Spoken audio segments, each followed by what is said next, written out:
नमस्कार, आप सभी का स्वागत है आपके अपने चैनल में। आज मैं लेके आई हूँ देव उठनी एकादशी पर तुलसी पूजन कैसे करें।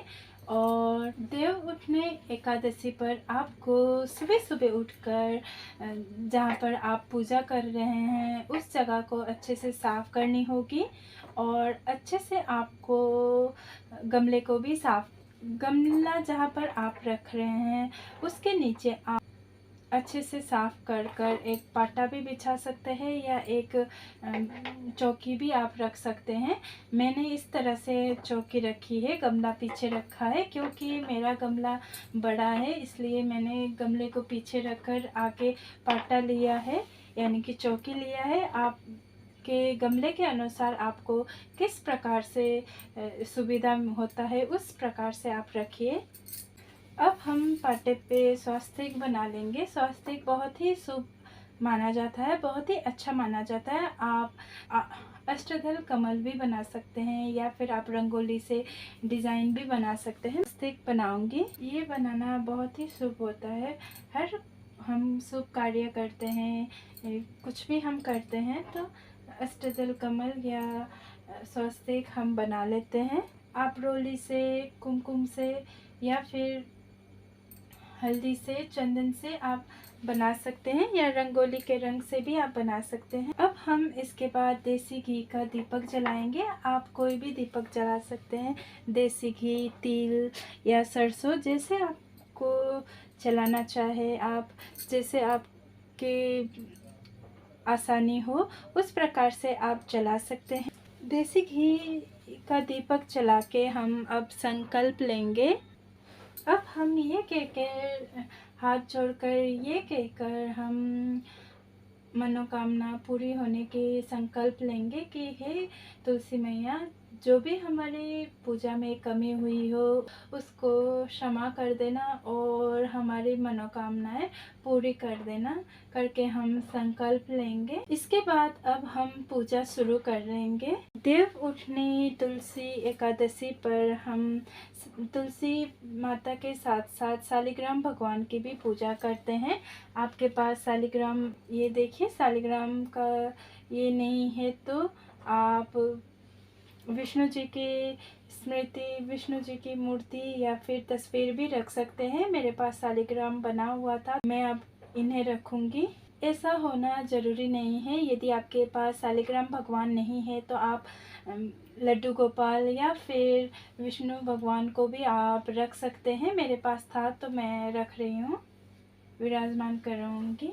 आप ये मत सोचना कि मेरे पास शालिग्राम नहीं है, अब मैं पूजा कैसे करूँ, शालिग्राम भगवान नहीं है, अब मैं पूजा किस प्रकार से कर सकती हूँ, ये मत सोचना। आप कोई भी स्वरूप रख सकते हैं, लड्डू गोपाल या विष्णु भगवान, कोई भी स्वरूप आप रखकर कर सकते हैं। रोली सब हम लगाते हैं, सब चढ़ाते हैं, इसलिए हमें चढ़ाना ज़रूरी होता है। तुलसी विवाह में हम हल्दी ज़रूर प्रयोग करेंगे, इसलिए तुलसी को हल्दी भी लगाएंगे। सबसे पहले हम शालिग्राम भगवान को हल्दी लगाएंगे, में भी आप लगा सकते हैं हल्दी।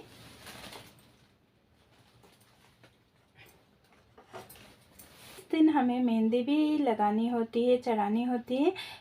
जो भी आप चढ़ाएंगे तुलसी जी को, सबसे पहले शालिग्राम भगवान को चढ़ाइए, फिर उसके बाद तुलसी जी को। देखिए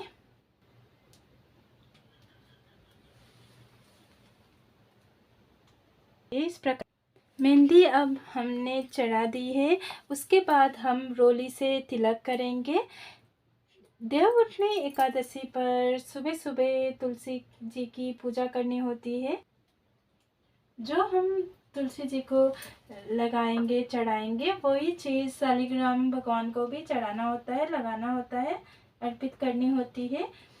देव उठनी एकादशी पर हमें सुबह सुबह उठकर स्नान आदि कर कर तुलसी की पूजा करनी होती है, भगवान को भी चढ़ाना होता है, लगाना होता है, अर्पित करनी होती है।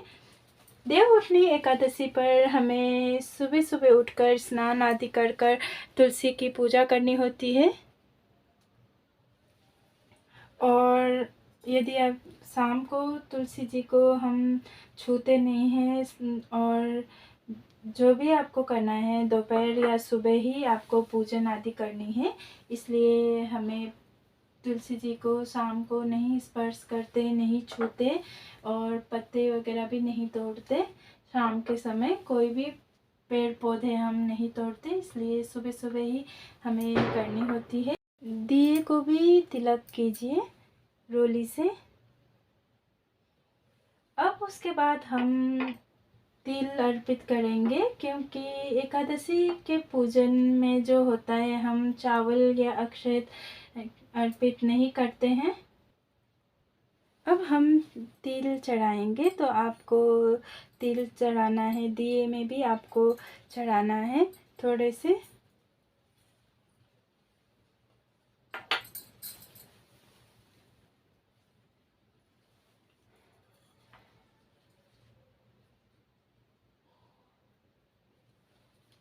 अब हम शालिग्राम भगवान को कलावा या मूली अर्पित करेंगे, साथ ही साथ हम जनेऊ भी अर्पित करेंगे। यदि आपके पास जनेऊ नहीं है तो कोई बात नहीं है, आप मूली ही अर्पित कर सकते हैं।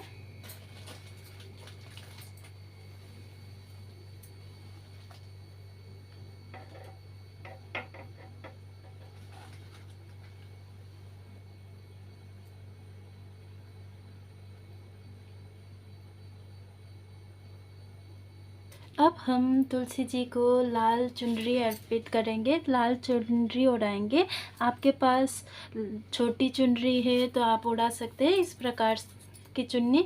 मेरे तुलसी जी है वो लंबी और बड़ी है, इसलिए मैं बड़ी चुनरी उड़ाऊंगी। ये देखिए, इस प्रकार से मैं उड़ाऊंगी, क्योंकि मेरी तुलसी जी बहुत ही बड़ी है, छोटी नहीं है। देखिए, मैंने चुनरी उड़ा दी है। अब हम फूल अर्पित करेंगे। आपके पास कोई भी फूल हो आप अर्पित कर सकते हैं, चढ़ा सकते हैं, जो भी आपको मिले आप वो फूल अर्पित कीजिए।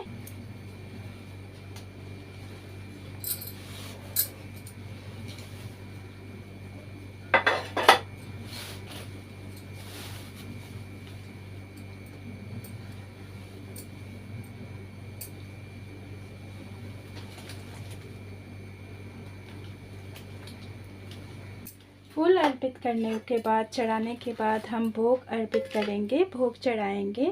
देखिए, आप मिठाइयाँ है आपके पास, मिठाइयों का भी लगा सकते हैं। यदि आपके पास मिठाइयाँ नहीं है तो आप कोई भी घर में जो भी मीठा बना है आप उनको अर्पित कर सकते हैं। ये देखिए, नहीं है आपके पास, आप किसी कारणवश नहीं ला पाए तो आप चीनी या गुड़ भी चढ़ा सकते हैं, या कोई हलवा बनाकर भी आप खिला रख सकते हैं, अर्पित कर सकते हैं।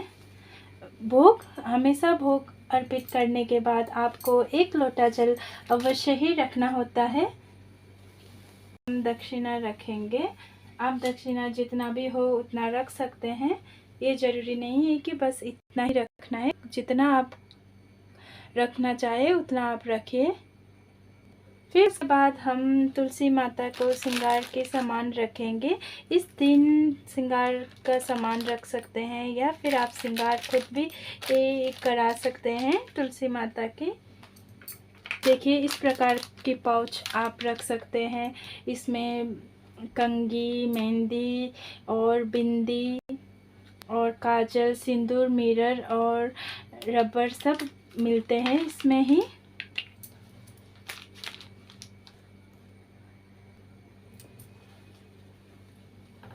हम पहनाएंगे।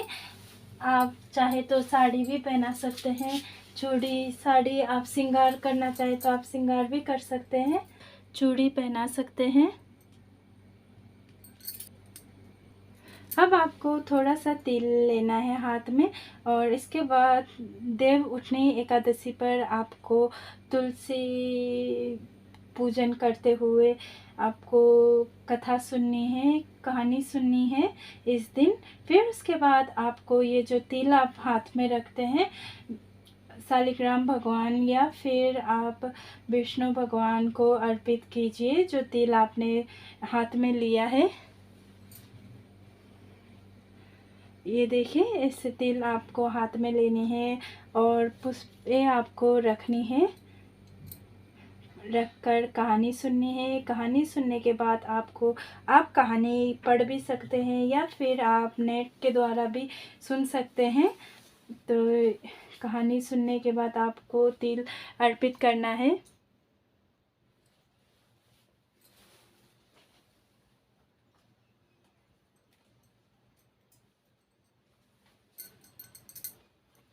तिल अर्पित करने के बाद इसके बाद हमें परिक्रमा करनी होती है।